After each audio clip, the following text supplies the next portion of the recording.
Aye. Short Bus Debate Club. It's a bus rolling. I can get on board. Hello, I'm Darren Jolly. It's time to get this short bus started. So let's roll and on with the show. Hello, everyone. This is Brian Courtney with Short Bus Debate Club. And this episode on Friday, the whatever date it is, 7th. Very good. We are going to be talking about, I guess Russia and the Ukraine and maybe just Western, Central, and Eastern Europe as a whole. But mainly Russia and the Ukraine, I think. So I know Darren's got some very specific thoughts on Russia and the Ukraine and some of the shit Putin has said recently. So I'll hand the reins over to Aaron or Darren. It's close. Yeah, we'll just add a D. Well, I mean, I always like to hit the ground running, but I mean, with all the things that have sort of happened over the course of the last couple of weeks, with these ridiculous votes that they had in these different regions inside Ukraine, the Russian response, the Ukrainian military response, all the stuff that's been going on with the Nord Stream pipeline, the ways in which the responses have provoked sort of an escalation and a re-escalation. And like you have the Polish prime minister talking all kinds of shit, and you have Zelensky talking all kinds of shit. It just seems like everything is just getting really, really, really dangerously out of control. And the thing that scares me the most about that is the way that they've been floating, this term tactical nuclear weapons has been something that's been floated a lot throughout, but the move to annex those regions and to say that they were Russian territory and to say that they were always going to be Russian territory from here forward, there's very little doubt that you got a few different sides that are playing an incredibly crazy fucking game of chicken right now. And when people talk about using tactical nuclear weapons and just continue to talk about it and talk about territorial integrity, and if this continues to happen, you're threatening the Russian space, and I'm just getting really, really nervous about the direction this is going. You have two different positions that are maintaining incredible moral superiority, on both sides, where clearly neither side is in any position to suggest that they didn't have a measure of responsibility in creating the conditions that have allowed these things to happen, which is always the case historically, right? Anytime you have something like this that's happening, something that's so incredibly complicated with so many different sides and interests that are sort of engaging one another, obviously nobody has clean hands, but this is heading on a trajectory that we just need to slow this fucking freight train down somehow or another a little bit. That's my initial statements in relation to it, at least. See, I don't know. I was sitting here because I was doing some research earlier, and the quote that I got from Putin was not nuclear weapons. It was, I don't even think it was tactical, but I'm trying to find it again because nuclear wasn't included. So, and are you saying that it was Putin that said that, or it was somebody else that said the tactical? And he didn't say. That's other people paraphrasing what it is that he's saying. But the people that are talking about it are people that don't have connections to the deep state. They don't have connections to the military. They're people that are thinkers. They're people that are looking on, listening to what it is that's happening. They're sort of seeing the chess game play out. And yeah, it wasn't. Yeah, I can't remember exactly what the terminology was. If you find it, but you are correct. He did not use the words tactical nuclear weapon. Okay, so I want to clarify for my own sake exactly what's going on here because I was under the impression something else entirely different had happened. So, back in July, Putin kind of turned down the amount of natural gas that was flowing through the pipeline, and then he did it again in September. Um, they found two or three leaks, and then there was this explosion the other day.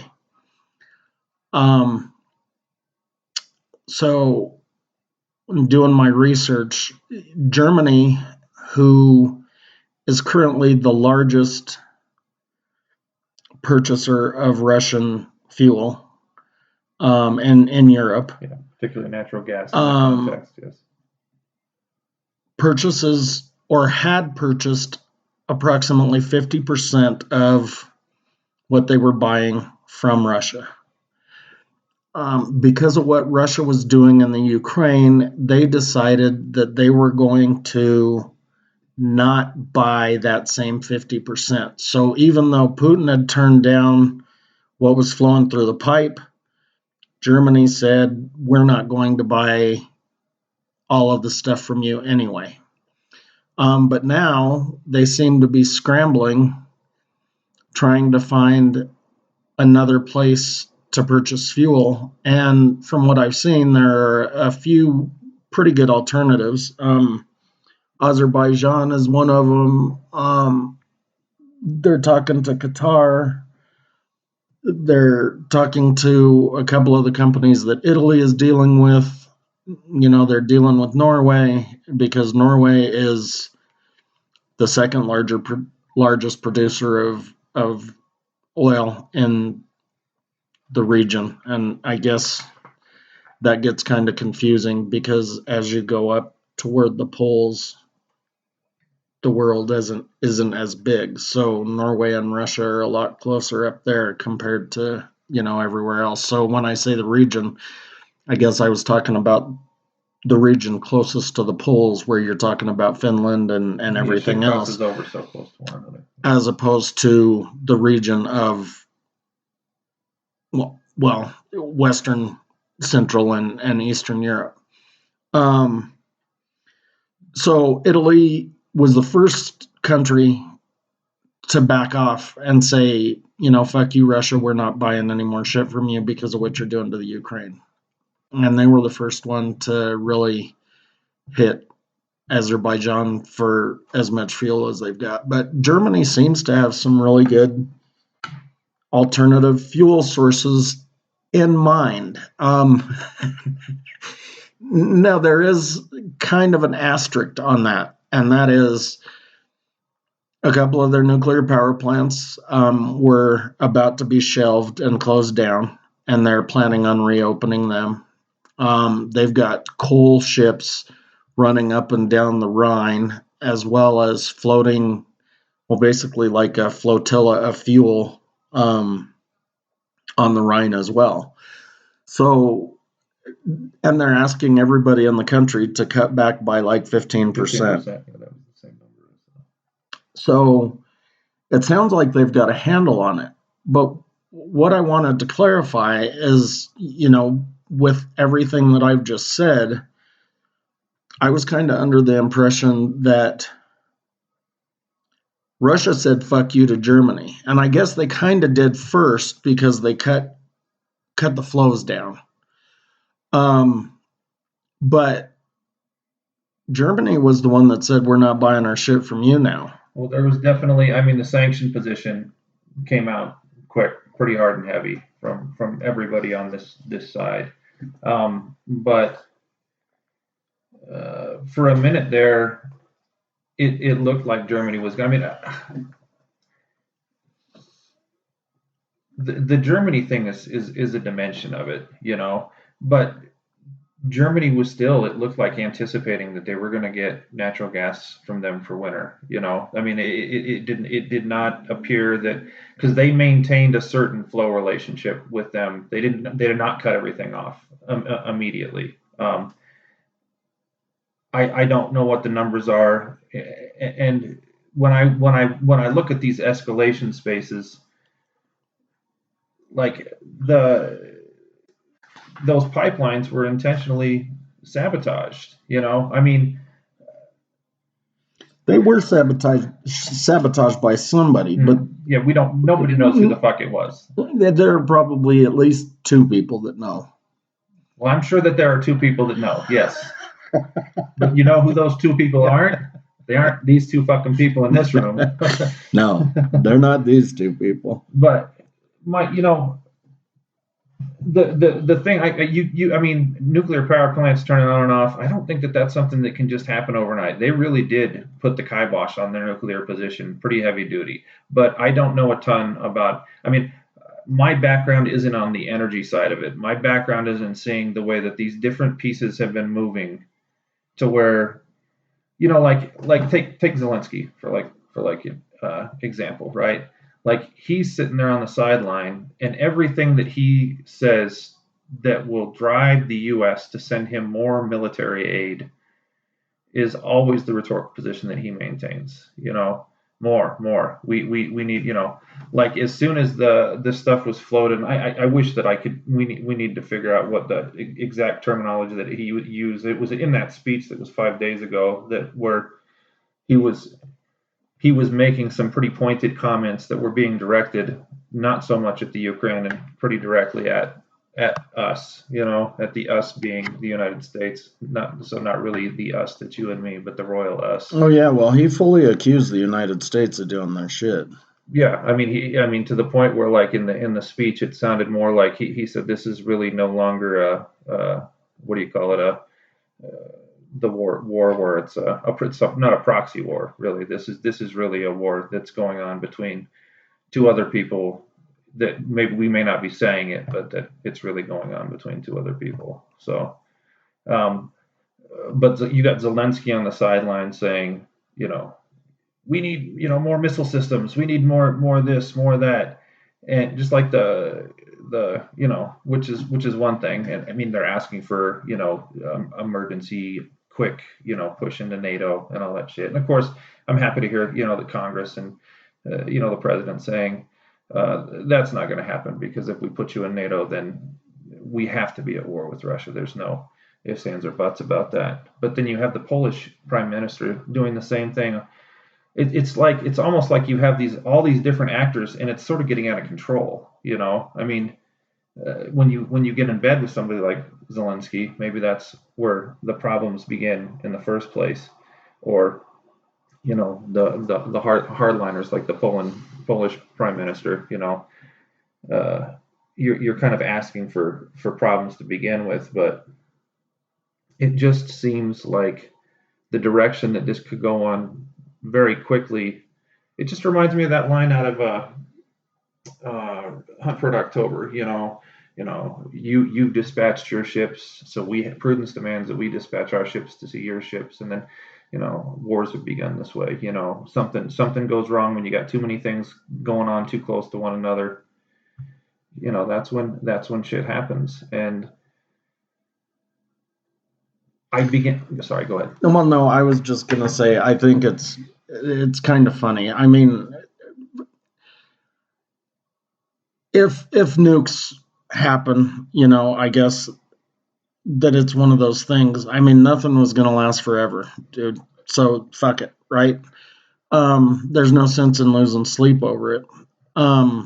But I was thinking about it, and I just thought it would have been kind of funny after all of this shit since 1991 or 1989, depending on where you wanted to start the timeline.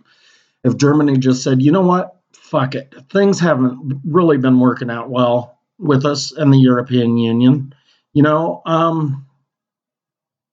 We're going to go back. And then Poland says, you know what? Why don't you take this fucking huge eyesore of a missile installation and this huge defensive thing and get it the fuck out of our yard? And they go back.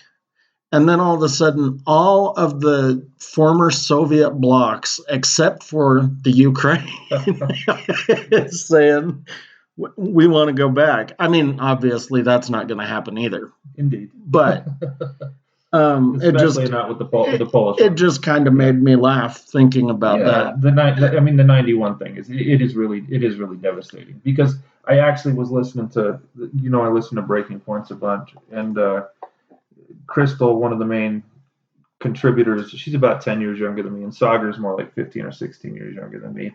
And when he talks about things, like they say, well, people didn't live through the Cuban Missile Crisis, so they don't really understand what it felt like to live in a world where, well, that's bullshit. When we were young, and you can say whatever you fucking want about it, but we were indoctrinated with a certain thought process about the way that the Soviet Union functioned. Like, I can remember that. I mean, so I'm born in '76. You're born in '73, right? Yep. So when that shit started to go down at the end, when Perestroika and all that stuff started to happen, and Gorbachev, and Glasnost, and this whole like de-escalation beyond anything you could have ever possibly imagined. That you were talking about the Romanian guy the other day. What's his Ceausescu? Yeah, and the real delightful leader. They popped that motherfucker's head off, just like it probably deserved. But that stuff happened so quick, and we were so indoctrinated at such a young age that, like, when it happened, when it went down, everything that went on between '89 and '91. I mean, when on the 31st, when they brought down the fucking Soviet flag for the last time, like, it was still like and fucking the East Germany thing with fucking Pink Floyd coming and the wall coming down at the same time. I mean, like, it was just so, but it was so cathartic that it was like, it seemed like this obnoxious sort of like Hegelian end of history moment, which is of course fucking utter bullshit. We should be smarter than that and not so fucking stupid. But it would be completely just embarrassingly like tragedy on human levels of magnanimous proportions. Or then again, if they didn't do that, but you and I have talked about the BRICS countries for a long time. Yeah. So instead of Germany and all of Eastern or Central Europe going back and jumping on the Russian bandwagon, mm-hmm. If Brazil, Russia, India, and China just say, fuck it, you know what? We are going to quit using the dollar as a standard, and we're going to use the ruble or the yuan or whatever. That would fuck us up more than a nuclear war probably ever would. And Putin knows that. Mm-hmm. He has to, because he's a smart guy, right? So when he says something like, whatever, I'm going to use missiles, or, you guys are in trouble, fuck you, whatever he said,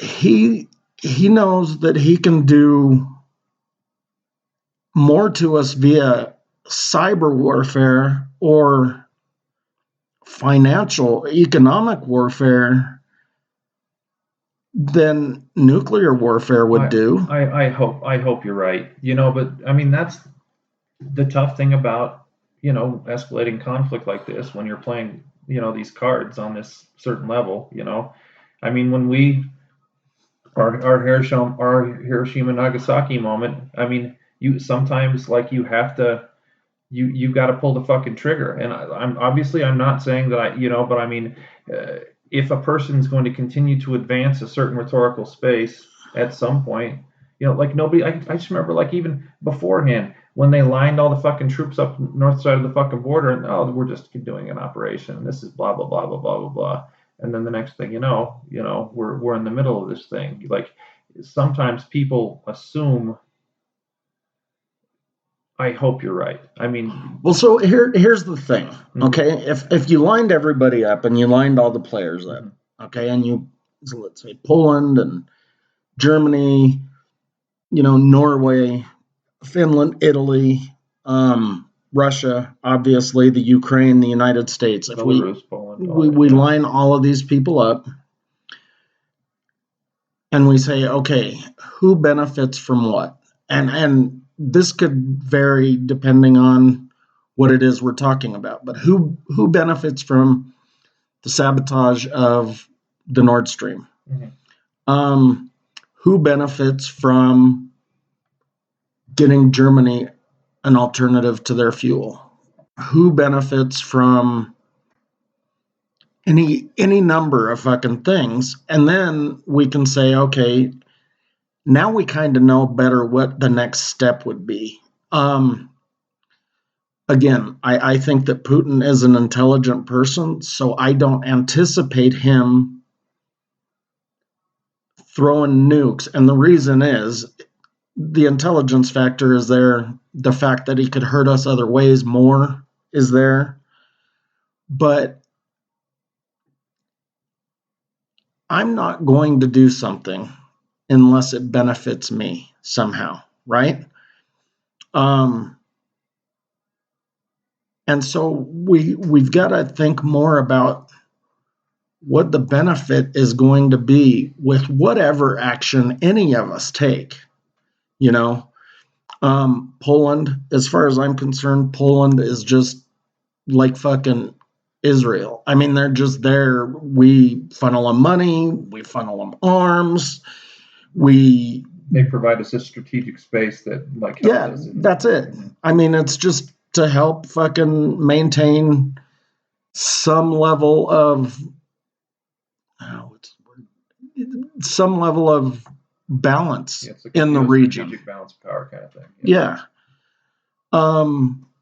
So Poland, fuck you, Poland. You can't do anything. You're not really even a player in the game. France is a player. Germany is a player. Russia is definitely a player. If you think about the fuel thing, Norway's a player. But, I mean, Italy, they don't even have fucking financial power to do shit anymore. They're not a player. So if we eliminate the people who aren't really players but are involved, then we've got a handful of 5. I mean, I don't think about it as like simplified as that. I just can't, because, and this is why it makes me nervous, is that like you said, you can say that Poland's not a player, but this dumb motherfucker over on the side's like, let's go all the way. Okay, so he could do some shit because he is like Israel. So he could do some stupid shit like Israel does to the PLO or just to Palestine in general in order to just kind of jab the bear. Well, and when we're talking about bears, that's literally Russia, right? But it's not just that Poland's a different country than, I mean, yes, obviously, like there's similarities in the sense that, like, if anybody actually did anything to Israel, it's not like when people are like, well, if something happened between China and Taiwan, Mr. President, are you going to be, well, I'll go there and I'll defend, I mean, if anything happened with Israel, you wouldn't even ask the question because it's such a fucking stupid question. That the fucking U.S. would intervene no matter what, immediately, right. Boom. But because of the concepts of fucking NATO and because Poland is a NATO member state, if this stupid cockbag keeps poking the bear, so to speak, if something were to happen to where, the bear poked back, we have a legal responsibility to repoke, as it were, as it shall be. So, but does Russia even pay attention to Poland? Yes, because I mean, so I the only reason why I say yes so quick there is that, so if you think about what happened during the Cuban Missile Crisis, right? I mean, one of the big things that, like if you have some semblance of, a memory of history, the reason why the Soviets put the fucking missiles there in the first place, or, I mean, there were again, it's all chess, right? We put the fucking missiles in Turkey, and we put them right fucking there in their face, you talked about the missile complex, that we put all these giant military capabilities and those missiles in Poland. Well, no, but that's Russia caring about the United States. That's not Russia caring about Poland. This is where, when we get into the nation state stuff, the technicality right, side but that's what I'm saying, though, is that Russia definitely gives a shit what we're going to do. They did not want us to put those missiles there, for sure. They absolutely did not. Just like they didn't want us to keep funneling the shit to Ukraine. Just like they didn't want us to fucking conduct a fucking coup d'etat where we kicked the fucking, we manipulated a fucking election to get Zelensky in there and that motherfucker out. Right. So, sorry. Right. No, I mean, I understand all of that stuff. I understand why Russia is worried about us, but they're not really worried about Poland. They might be worried about a border where Poland is, but it's not Poland. Poland is the fucking retarded kid that rides its bike up and down the street yelling insults at people. That's one of the things that makes me nervous, is because they are a proxy U.S., right? They're a U.S. by extension. So, like, if I'm smart, like you say Putin is, and I'm not saying that they're going to, but if there's a little poke and a little poke back, you can use the retarded kid that's fucking riding his fucking bike back and forth talking shit, because he thinks that he's kind of lost his sense of reality a little bit on some level, kind of like fucking Zelensky has. I mean, I really wonder what his fucking end game is in his mind. Does he think that we're gonna fucking like oust Russia and then he's gonna be the fucking new like powerhouse in central fucking Eurasia? I always wonder if these people do this because we've talked about the media, and the media is a stage, right? I mean, so obviously Biden's conversation with Putin or any of the diplomats is substantially different than what they say to us. Mm-hmm. Yes, of course. But I mean, how much of it is done just for that fear factor? I mean, because really, Vietnam won the war by propaganda, which was fucking brilliant. And maybe that's when the United States said, fuck, we should do something like this all the time. We were still never going to cut our kids' arms off, though. No. After the vaccinations. That brings another interesting topic up. Since we're talking about back in Poland, and Poland being the kid that's riding his bike up and down the block, shouting insults. The leader of Poland. Right. But the Ukraine, we're backing them, and these guys aren't nice either. I mean, no. They're horrible fucking people. They're torturing people. They're fucking detaining people. People are fucking disappearing. They're killing people based on, if you're doing anything that may have to do with the media. They're killing you based on if you're gay. They're killing you based on any number of fucking factors.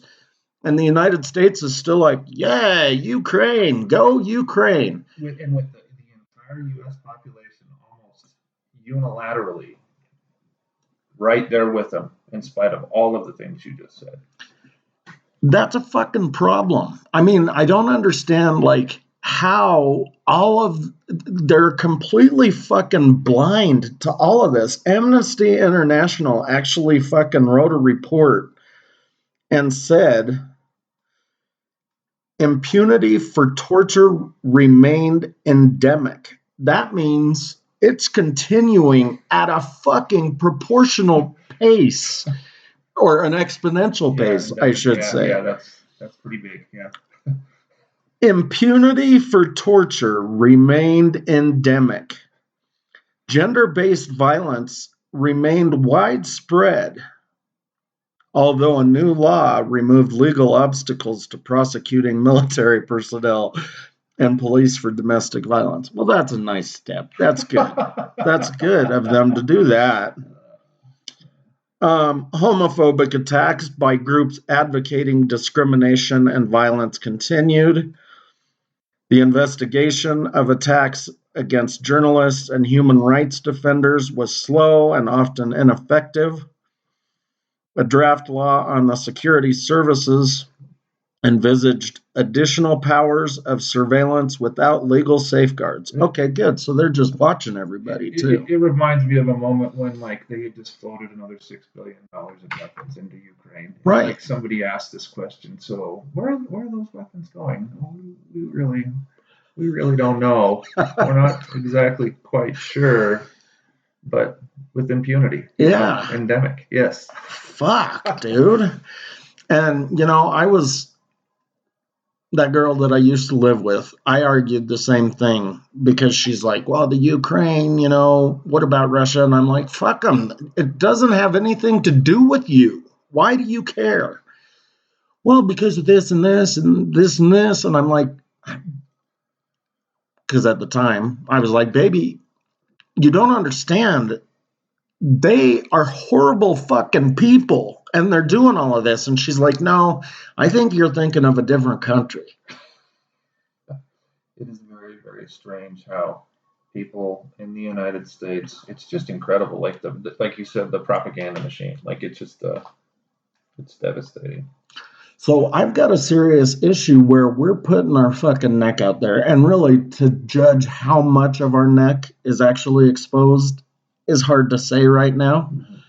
But I've got a problem putting my neck out because we've already got the little retarded kid on his bike, right? Now we've got the fucking bully who's killing cats and shit on the same block. I like your evil child metaphor thing. Keep going with that. This is nice. So we got Zelensky. Okay, he's the cat killer. All right. And he's sticking fucking firecrackers up bullfrogs' asses and shit. I mean, he's just a twisted little fuck. Yeah.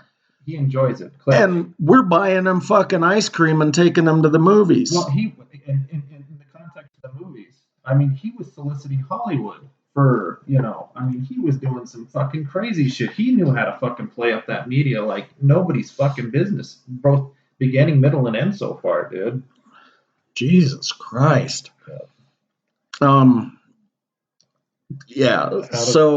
But I mean, like, if you're, so you're saying, okay, all these things that you're saying now, if you're in Putin's shoes, right? And these are the kinds of things that are happening. Like you mentioned the fact that, and of course, to do the currency thing. Now, one thing that was interesting at the beginning is that there was this hyperinflation moment at the beginning of the war where there was this giant run on money at the banks in Russia, but then everything fucking balanced out and things sort of started to even out. And then they were selling a ton of fucking oil to India and a ton of fucking oil to China. So they were making money. There was flow. I mean, don't get me wrong. It's not like their economy was functioning properly because all of these different inroads had been shut down, essentially. Right. Obviously, we're not sending any packages to Russia with the post office right now. But this lady came in the other day, and she's like, "Really?" I'm like, "Dear, are you serious?" I was like, "This is the U.S. government, whatever." But my point is to attack the currency side of things, you have to have all of those other players to function. Now, the cyber stuff you can hit, but I don't know. I mean, do you want to? I mean, attacking spaces, like, dude, do you want the Fight Club moment? Dude, I mean, the Mossad and fucking the NSA/CIA went ahead and did a fucking cyber attack on Iran. Yeah, crazy. No big deal. Affected their nuclear power plants and all that shit. Right. So, and I think it depends on what level of cyber attack we're talking about. Do you open up all the dams and flood every fucking major city? Probably not. But could you affect certain markets? What do you do if you're in his position, though? Honestly, like, what do you? I mean, because how do you, like, nobody's ever hit the center of empire, not really. I mean, one shot on September 11th, 2001 that has too many fucking, Well, depending on who you talk to, there's been several shots over the bow. Shot over the bow is one thing. I mean, this is fucking hyper fucking escalation right now. That's what, I mean, if I'm in his shoes, that's what makes me nervous about all this shit, I still don't think that he has to resort to that. I think that, I mean, because before the Kaspersky shit happened, where everybody was like, oh my God, they're spying on us and everything else. things with the United States and Russia were good. I mean, and before Kaspersky, of course, there was the Clinton thing and all of that shit, and how they were manipulating the election. But the Russian elections, yeah. No, our elections. Yeah. So before that, our relationships were pretty good. I mean, you mean in 2016? Are you talking about that election? Yeah. That was like a joke. I mean, that was like no. But what I'm getting at is that prior to all of that stuff, Russia-U.S. relations were still pretty good, and Kaspersky was a huge fucking company, and they were still selling a ton of shit here. The reason that I mention them is because if they were spying on us when they got caught, then they were spying up until that point, which means anyway. that they know all of the back doors, or a lot of them. Mm-hmm. They know ways to hurt us. Mm-hmm. Not to mention the fact that that entire fucking area has some of the best fucking hackers ever. Yeah. And if the NSA has this huge, they've shown pictures of it, and I don't even know if the media actually knows what that fucking building is, but they show pictures of this fucking big cube, and they say that the NSA runs their cyber operations out of there. Mm-hmm. Which some of it probably is. I know a large portion of the cyber operations are run out of fucking Buckley here in Colorado.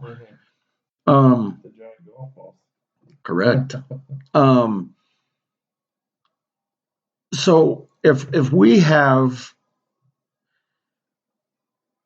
for lack of a better word, an army worth of fucking hackers and cyber people, they too have an army worth of hackers and cyber people. So they can hurt us if they want to. I mean, speculation in a lot of the security spaces are that, that thing is going to happen. It's just a matter of when and who. So like I said, are they going to open up all the fucking dams and flood us? Probably not. Could they shut down the fucking power grid for a little while? They definitely could, because that has happened. Well, that's speculation too, but according to a lot of people in cybersecurity, it has. It's I mean, even if it doesn't go the direction of, I just think it's odd that nobody's even really thinking of like something coming in directly, at some point in time. Like in the there's this kind of arrogance about the way that, but even still, like, and there's one other point that our relationship was always strained, and ever since we started really pushing the Ukraine button, like we really yeah, but strained is different than this complete lack of trust, dude, where everybody started saying fuck Russia, and I mean, Kaspersky could not do business here, and it wasn't because we booted Kaspersky out.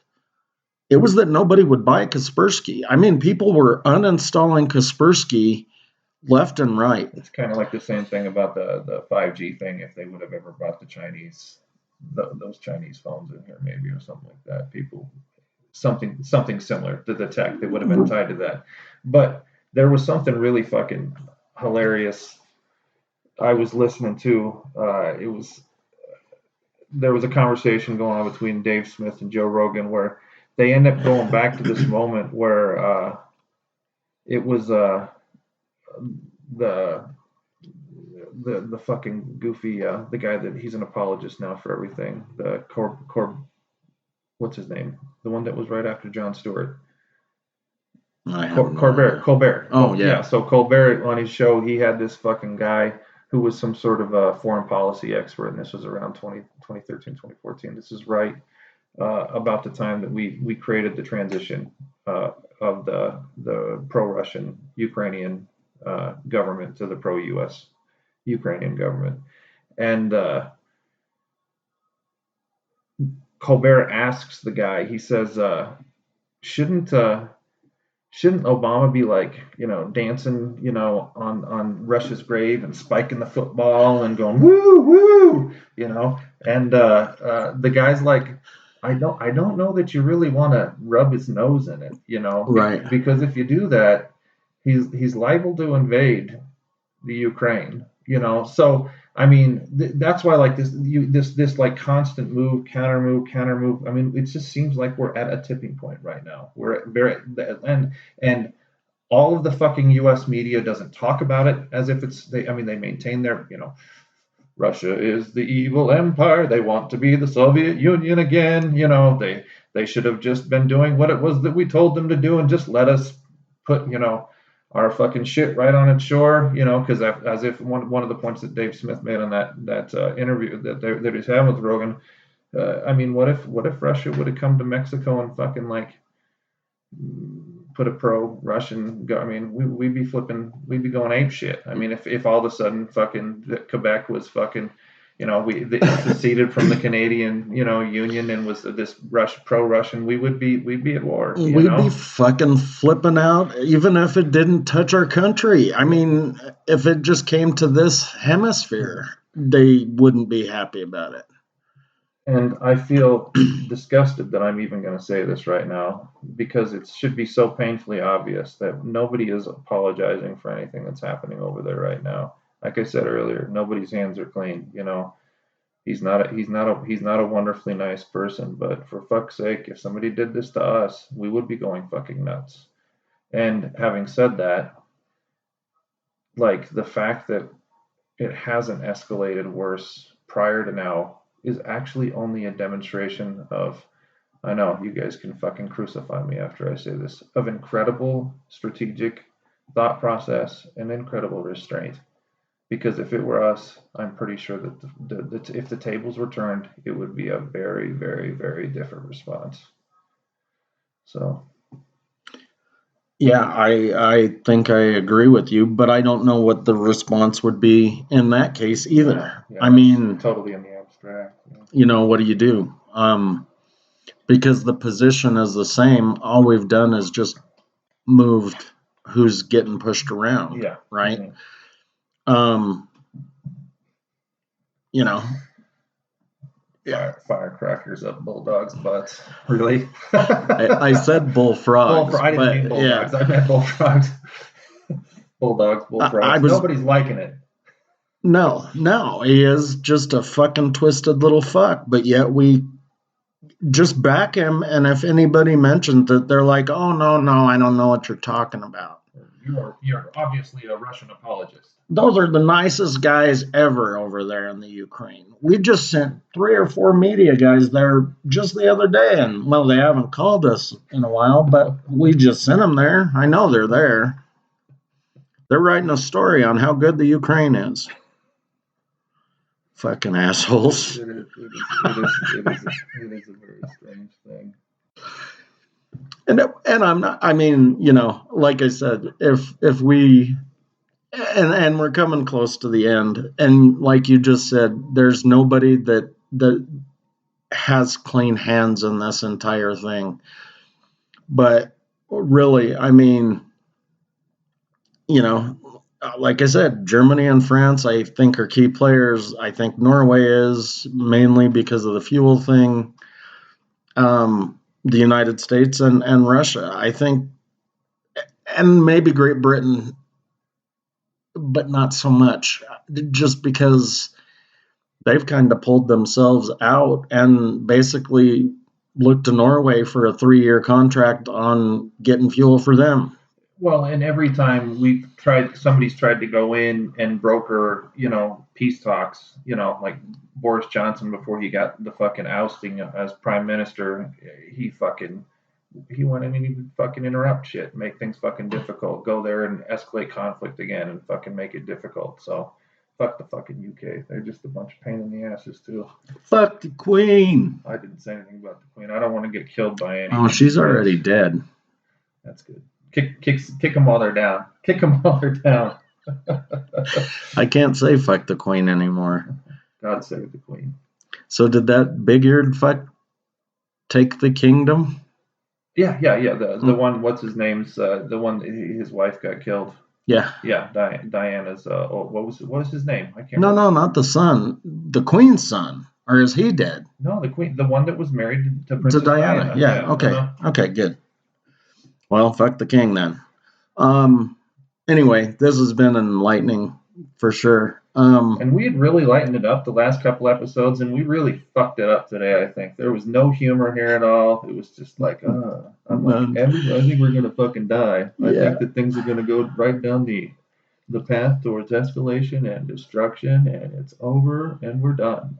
Well, I certainly hope that that's not the case. I think that they've, like I said, I think they've got more options than just that. I think that they do that shit just to fucking scare the shit out of people so that people start fucking, I don't know, calling the White House saying, oh, you gotta back off, because he said he's using nukes.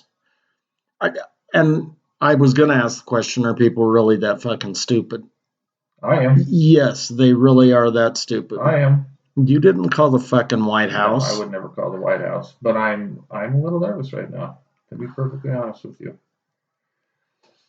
Well, maybe you have right to be. I mean, dude, anything that I fucking called politically over the past probably 2 fucking decades, I was fucking wrong. Well, I this is one that I don't want to borrow trouble from the future and have any concrete reality. I would much rather have it be, and of course, the strategic points that you make there are more sensible ways to get at someone without completely fucking destroying the planet. So yeah, and he doesn't strike me as the guy that's just gonna say fuck it, it's done.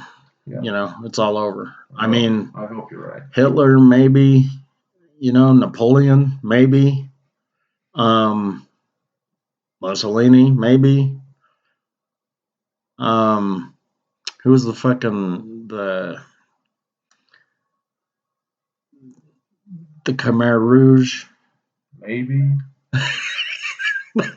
Sometimes I think that the dude from Saudi Arabia, I think he makes me nervous. I don't know. Pol Pot. Yeah, he was more like a small potatoes one. He really liked to get his fingers dirty in the situation. Right. And some dark motherfuckers. All right, boys and girls, we are coming to 48 minutes, so I would like to say thanks for listening. Catch us on whatever fucking social media, because my battery is about to die too. Darren wants to play a song. 720-334, roll.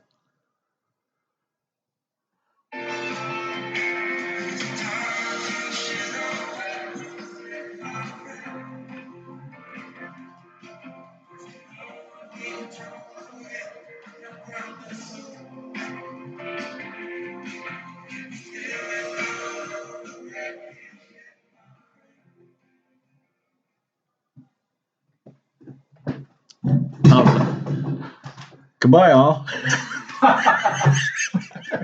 You're such a dick. You should